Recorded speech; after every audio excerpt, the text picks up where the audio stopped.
छत्रपती शिवाजी महाराज की जय। भारत माता की जय। छत्रपती संभाजी महाराज की जय। आई जिजाऊ माते की जय। धन्नी माते की जय। सब संतन की जय। हर हर हर महादेव।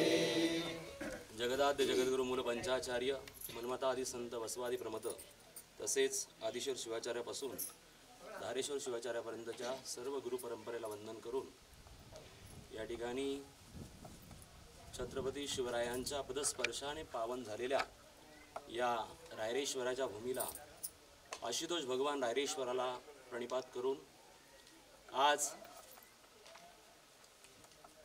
380 वर्षानंतर आपला या ठिकाणी या मंदिराचा जीर्णोद्धार होत आहे। या जीर्णोद्धाराच्या पवित्र सोहळ्यानिमित्त आज योगायोगाने राजवर्धिनी चव्हाण या चिमुकल्या अशा या मुलीचं या ठिकाणी आपल्या या ठिकाणी पदार्पण झालं। योगायोगाने हा योग नाही आहे तर असा म्हणू शकतो की तिच्या जीवनातला हा साक्षात्कार आहे की रायरेश्वराचं उद्याच कलशारोहण या ठिकाणी होणार आहे। ज्या पवित्र भूमीमध्ये स्वराज्याची संकल्प घेतला गेला त्याच पवित्र भूमीला त्याच मुलीचे चिमुकले पाय या मंदिराच्या परिसराला लागले आणि तिचं मस्तक या रायरेश्वरासमोर नतमस्तक झालं। ही मोठी बाब आहे। आयुष्य तिचं आणि तिचं पुढचं जीवन सुखी समाधानी तर होणारच आहे, परंतु या देशात नव्हे तर परदेशात सुद्धा या 7 समुद्रापलीकडे सुद्धा तिचं नाव गाजेल असा आम्हाला विश्वास वाटतो आहे। मी माझ्या परिवारातर्फे तसेच ग्रामस्थांच्या वतीने आणि समस्त भारतीयांच्या वतीने राजवर्धिनीला शुभेच्छा देतो। तिने अशाच प्रकारे हे असेच गड सर करावे आणि उत्तरोत्तर तिची प्रगती व्हावी, तिचं नाव तिने जगामध्ये व्हावं असा शुभाशीर्वाद या निमित्ताने आम्ही प्रदान करतो तिला। त्याचप्रमाणे रायरेश्वराचं उद्या या ठिकाणी आपला कलशारोहण होणार आहे, तरी कलशारोहणाच्या निमित्ताने आपण सर्वजण या ठिकाणी उपस्थित राहिलात त्याबद्दल तुमचे सर्वांचे आभार व्यक्त करतो।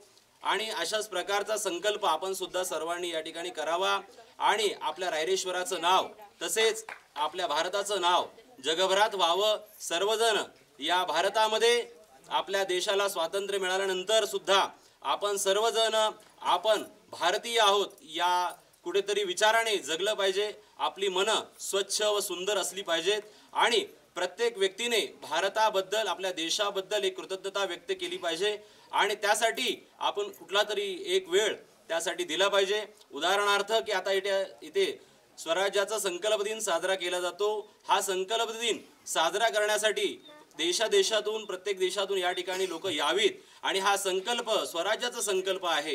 हा संकल्प सर्वांनी एकत्र मिळून सर्वांनी साजरा करावा अशी ग्रामस्थांच्या वतीने मी या ठिकाणी अपेक्षा व्यक्त करतो। आपण सर्वजण या उत्सवाला मोठ्या प्रकारे बनवावं। हा उत्सव जगभरात प्रसिद्ध व्हावा। आताही तो प्रसिद्ध आहे, परंतु या ठिकाणी मला असं वाटतं जगभरातून लोक या स्वराज्याच्या संकल्पासाठी उपस्थित राहावीत असं आमचं ग्रामस्थांचं या ठिकाणी आमची इच्छा आहे, असा अपेक्षा आहेत। तरी मी हा संदेश या निमित्ताने आपणा सर्वांना देऊ इच्छितो आणि या चिमुकलीला पुन्हा एकदा शुभेच्छा देतो आणि इथेच थांबतो। जय हिंद, जय महाराष्ट्र, जय रायरेश्वर।